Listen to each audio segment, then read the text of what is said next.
Сәлем достар, менің каналыма қош келдіңіздер. Бүгін сіздермен картошкалы булочкалар пісіретін боламыз. Алдымен жуып тазаланған картошкамыздың үстіне тұз және де суымызды құйып қайнатып пісіретін боламыз. Картошкамыз піскенше қамырын жасайтын боламыз. Қамырына мен 2 стакан сүт және де 2 жұмыртқа қостым. Бір жұмыртқаны тек ағын ғана қостым, сарысын үстіне жағуға бөлек ыдысқа алып қойдым.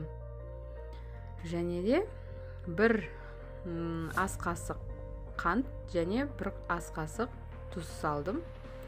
Және де яблочный уксус 1,5 ас қасық салдым. Және де керегінше ұн саламыз. Жұмсақтау етіп қамыр илеп шығамыз. Менде қамырым дайын болды. Енді бұның үстін жауып 10-15 минутқа тындырамыз.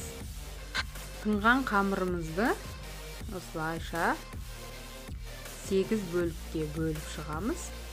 Кішкене зуала болды менде.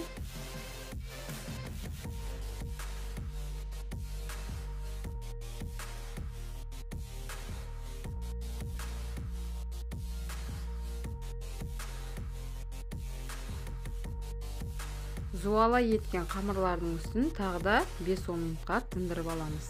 Тынған қамырымызды осылай оқтау көмегімен жайып бір ыдысымызға 4 бөліктен 4 қамырды бөлек тарелкаға, 4 қамырды бөлек тарелкаға майлап осылай арасына май немесе маргарин жағуға болады. Осылай 4-еуден қойып шықтым.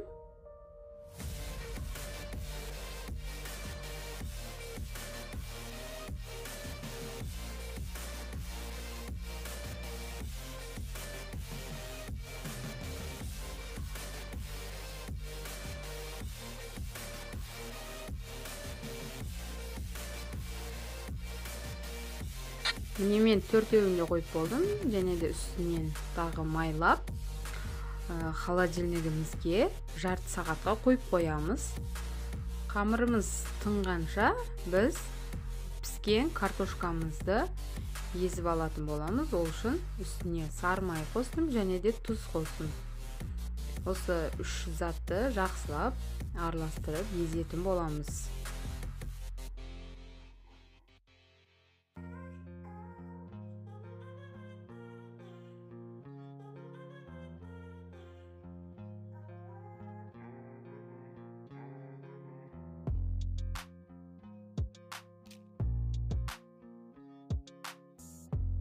Және де үйлеріңізде егерде укроп болса, укроп қосасыздар, қоспасаңыздар да болады.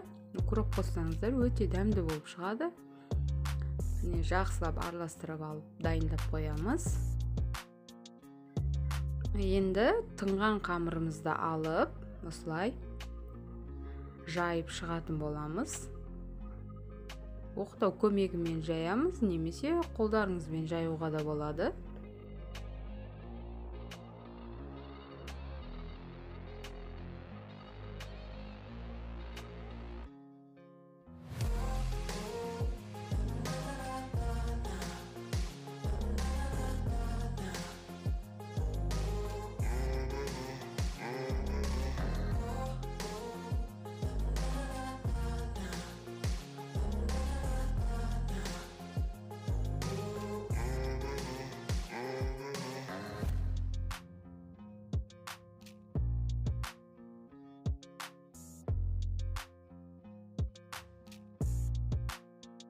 Жұқалау етіп жаятын боламыз. Менікі кішкене қалыңдау болып қалды. Сіздер егер бұдан да жұқалау етіп жаятын болсаңыздар өте керемет болып шығады.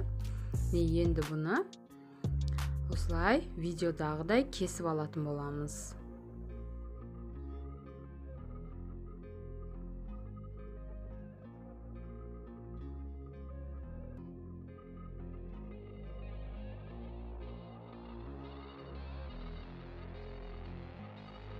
Енді ішіне жаңелде дайындап алған картошкамызды салып шығатын боламыз.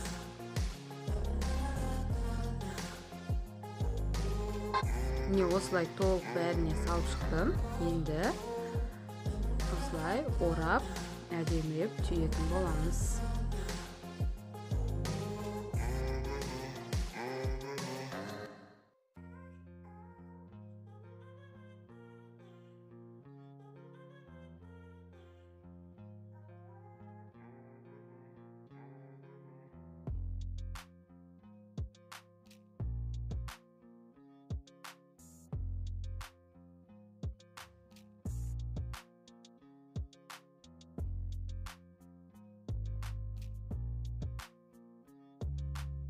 Міне мен барлығын түйіп болдым.